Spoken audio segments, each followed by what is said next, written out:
Belum sempat berpakaian sehabis mandi, tiba-tiba Doni masuk ke kamarku dan tanpa basa-basi langsung memeluk, lalu membaringkan tubuhku di atas ranjang. "Doni, apa-apaan ini? Apa yang mau kamu lakukan? Jangan ih." Aku berusaha meronta, tapi dengan cengkraman kuat Doni langsung menindihku. "Doni, jangan." Doni hanya tersenyum dan berbisik pelan, "Sudahlah Mbak, aku butuh, Mbak juga sama butuhkan." Aku sering ngintip Mbak kok, di kamar mandi, Mbak sering mainin itu Mbak sambil menghayal. Saat itu aku hanya terdiam, pikiranku langsung melayang antara iya dan tidak. Tapi sungguh peristiwa itu tak dapat kutolak. Aku hanya diam saat Doni melepas handukku dan mulai merambah seluruh bagian tubuhku dengan birahi. Jujur saat itu memang aku butuh. 3 tahun tidak pernah ada yang menyentuh. Tidak pernah menemukan pemuas hasrat seperti ini. Doni anak usia 20 tahun ganteng serta masih orsinil bujangan. Lagian aku tidak mungkin hamil. Rahimku sudah diangkat karena ada kelainan dan ini yang menjadikan alasan Rudi menceraikan aku. Dalam situasi rumah sepi dan di luar gerimis dingin hujan, siapa yang tidak terkena?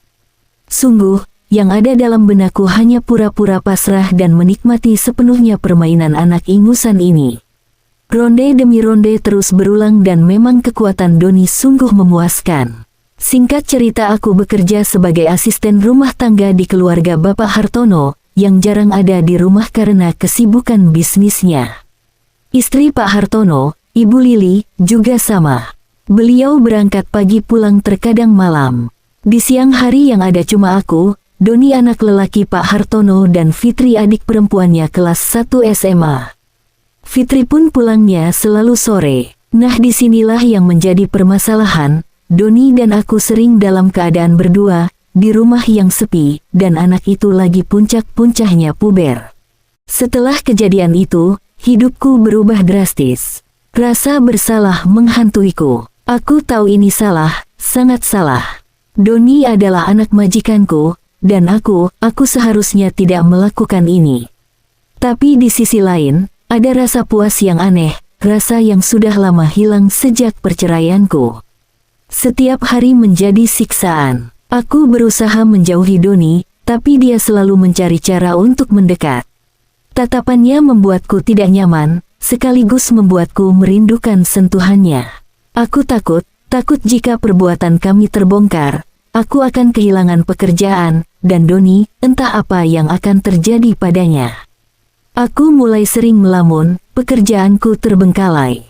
Ibu Lili mulai curiga. "Kamu kenapa, Marni? Kok kulihat murung terus?" tanyanya suatu hari. Aku hanya bisa menggeleng, berusaha menyembunyikan kebenaran yang membusuk di dalam diriku. Suatu malam, Doni menungguku di dapur. "Mbak, aku kangen," bisiknya. Aku mendorongnya menjauh. "Jangan begini, Doni. Ini salah." "Salah kenapa? Mbak juga suka kan?" jawabnya dengan nada menantang. Air mataku menetes. Aku tidak tahu harus berbuat apa. Aku terjebak dalam labirin dosa yang aku ciptakan sendiri.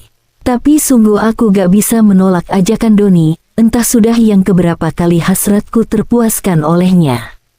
Aku tidak bisa membohongi diri sendiri. Setelah malam itu, Doni semakin berani. Dia tidak lagi malu-malu, bahkan terkesan memaksa. Aku merasa dimanipulasi, tapi aku juga tidak bisa menolak sepenuhnya. Ada sesuatu dalam diri Doni yang membuatku terpesona, sekaligus takut. Suatu hari, Fitri memergoki kami berciuman di ruang tamu. Wajahnya pucat pasi. "Apa-apaan ini?" tanyanya dengan nada gemetar. Doni dengan santai menjawab, "Bukan urusanmu."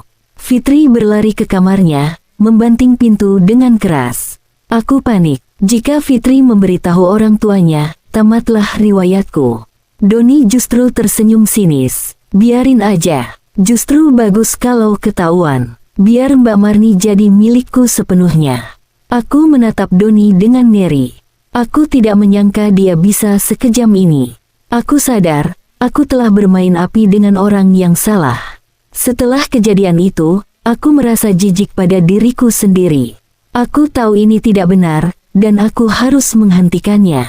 Aku memutuskan untuk berbicara dengan Doni. Doni, kita tidak bisa begini terus. Ini salah. Kamu harus berhenti, kataku dengan tegas. Doni menolak. Aku cinta sama Mbak Marni. Aku gak mau berhenti. Ini bukan cinta, Doni. Ini hanya nafsu sesaat. Kamu masih muda, kamu punya masa depan. Jangan hancurkan hidupmu karena aku, jawabku. Aku berusaha meyakinkan Doni, menjelaskan betapa bahayanya hubungan kami. Aku katakan, aku akan berhenti bekerja di rumah ini, dan dia harus melupakanku.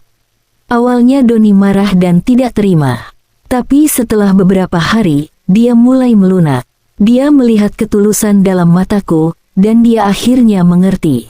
Aku memutuskan untuk mengundurkan diri dari pekerjaanku. Aku kembali ke desa, memulai hidup baru. Aku tahu, masa lalu akan selalu menghantuiku, tapi aku bertekad untuk menjadi orang yang lebih baik.